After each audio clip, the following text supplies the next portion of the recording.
This episode is brought to you by HP Plus.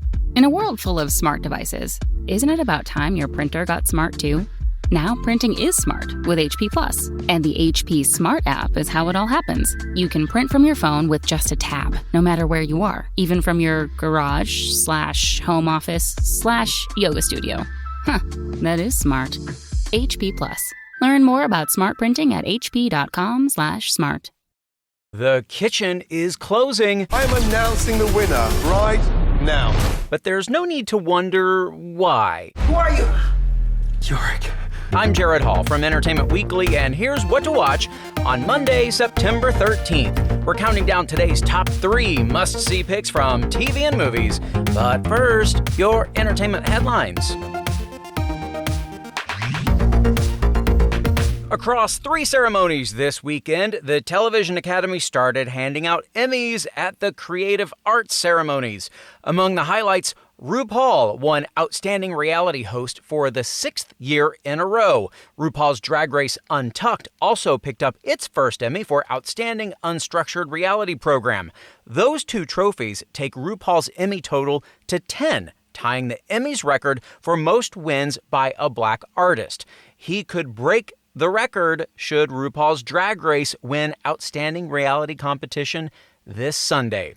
Maya Rudolph also picked up 2 more trophies in the same categories in which she won last year: Outstanding Character Voiceover Performance for Big Mouth and Guest Actress in a Comedy for hosting Saturday Night Live.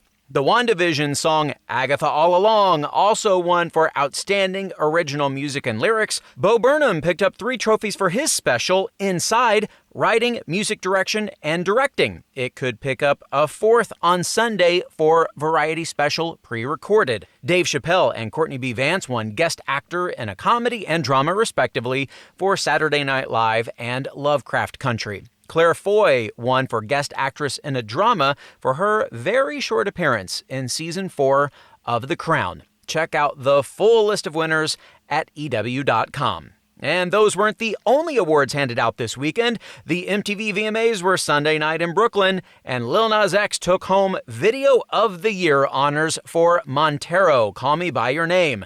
BTS won Group of the Year, Justin Bieber won Artist of the Year, and Olivia Rodrigo took home Song of the Year for Driver's License. You can also find that full list of winners at EW.com. Disney and Marvel's Shang-Chi and the Legend of the Ten Rings won the box office for the 2nd weekend in a row, earning another $35.7 million for a domestic total of $145.6 million and $257.6 million globally. Ryan Reynolds' Free Guy jumped back up to 2nd place with an estimated $5.8 million, crossing the $100 million mark domestically. Rounding out the top 5 were James Wan's Malignant with $5.57 million, Candyman in 4th with $4.7 million, and Jungle Cruise in 5th with $2.4 million. And the long-teased Bob's Burgers movie finally has a new release date after it was pulled from Disney's theatrical schedule back in January. The feature film adaptation of the beloved Fox animated comedy will arrive in theaters on May 27th, 2022, just about 8 months away. For more on those stories, plus other news, reviews, interviews, and more, head on over to EW.com.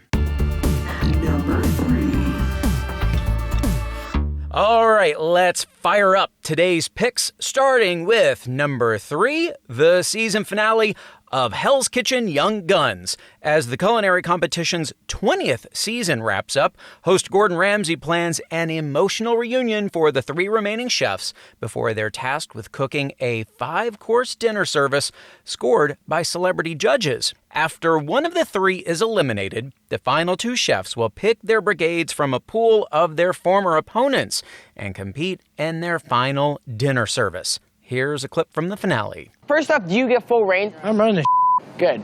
Last time I ran the brigade, I was pretty loud, I was vocal. Kaya and Bren said I was almost mean. So what you count now? I'm gonna say 4, Trent. Tell me real time. I need 4 minutes. 4 hurt. It was just anger.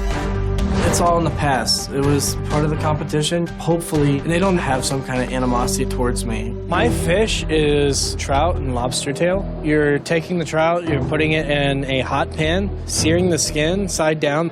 It's this thick. I'll say it again, as I've said many times. I don't think Trenton is a very good team leader. Bryn and I hate Trenton pretty much. Well, that could be a bit of a problem. It all comes down to that final service. The last chef standing will win the grand prize of the head chef position at Gordon Ramsay Steak in Las Vegas. Which of these young guns will survive the final duel? The 2-hour Hell's Kitchen season finale is served tonight at 8 on Fox. It's trivia time! Hell's Kitchen host Gordon Ramsay once voiced a character in a TV show based on what Disney animated movie? Lilo and Stitch, The Emperor's New Groove, or Big Hero 6? Stick around for the answer. Number 2. Now, time to unlock today's number 2 pick, Back to Life. Season 2 of this British dramedy from the producers of Fleabag premieres on Showtime tonight, continuing the story of Daisy Haggard's Miri. Still readjusting after serving an 18-year prison sentence, Miri is optimistic about her future. She's got a trial shift at the supermarket, she's been spending more time with her neighbor Billy, and best of all, she's found her hair crimper. But revelations from her mother and her best friend Mandy have her on the rocks with both. And things are about to get more complicated when the mother of Laura, whose death led to Miri's imprisonment, arrives in town. Here's a preview. Okay, how are you coping with life outside the facility? I was in prison for 18 years. Things are good. I am moving on. Moving on? Yeah, I am on it like a car bonnet. Well, I ain't writing that down. Current living arrangement. You haven't spoken to me in 3 weeks. Just talk to us. No. This is ridiculous. We are out of detergent. Do you have a good support network? Yes, I've got friends.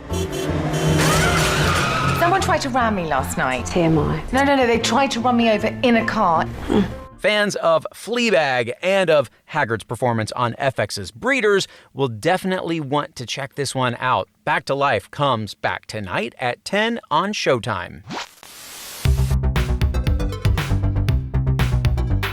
Fall movie season is getting underway. The Oscar contender biopic The Eyes of Tammy Faye, starring Jessica Chastain and Andrew Garfield, arrives in theaters this Friday. Ahead of the film's release, EW's Maureen Leylinker spoke to Garfield and asked him, "What you watching?"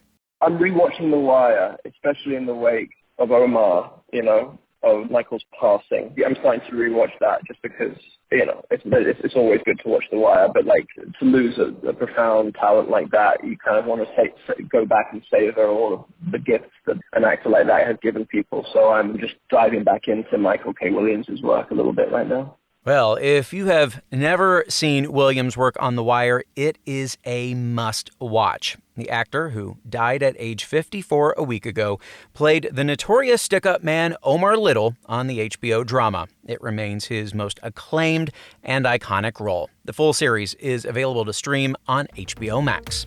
Stay tuned. Our number 1 pick is coming up. What to Watch will be right back. This episode is brought to you by FanDuel. Football is back, and the best bet you can make is downloading the FanDuel Sportsbook app. It doesn't matter if you're new to gambling or an old pro, FanDuel has something for everyone. And as an official sports betting partner of the NFL, you know your bets are safe.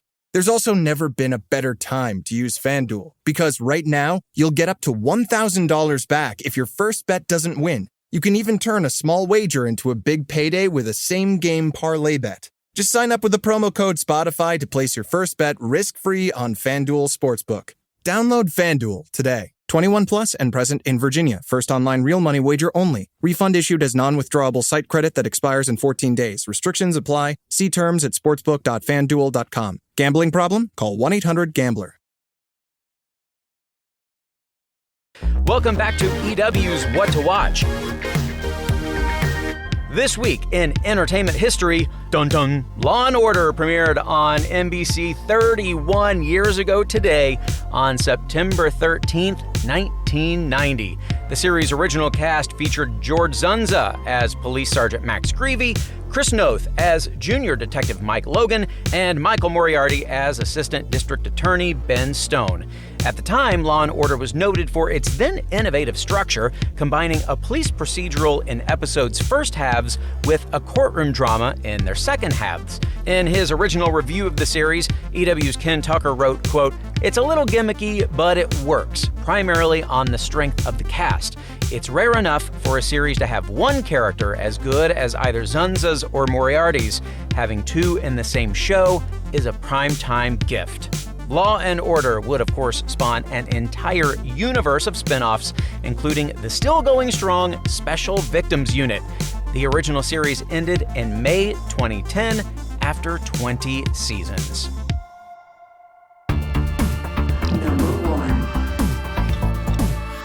And now, the wait is finally over for our number one pick, Y: The Last Man. FX's much-delayed adaptation of the acclaimed DC comic series has arrived just in time for a real-life pandemic to go with its apocalyptic storyline. But hey, maybe this show will actually make you feel better about how much worse things could be.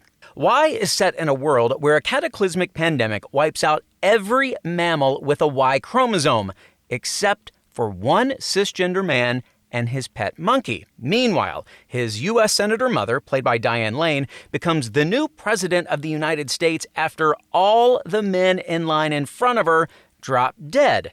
She and the other survivors will struggle to restore what was lost while grappling with the opportunity to build something better. Here's a preview. Madam President, power plants will start to shut down. Which city? All of them. Somewhere is the answer to how this all happened and how we fix it. Who are you? Yorick. You're reproductively interesting. Wow. Okay.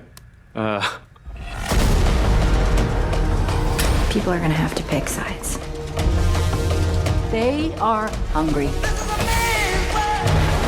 Angry. Terrified. We will rebuild together. The future is female indeed. Although this show actually goes even further than the comic in reckoning with the implications of this male-killing plague, especially as it applies to trans men. It should make for a fascinating adaptation. You can stream the first 3 episodes of Y: The Last Man on FX on Hulu now. Trivia. And finally today, the answer to our trivia question.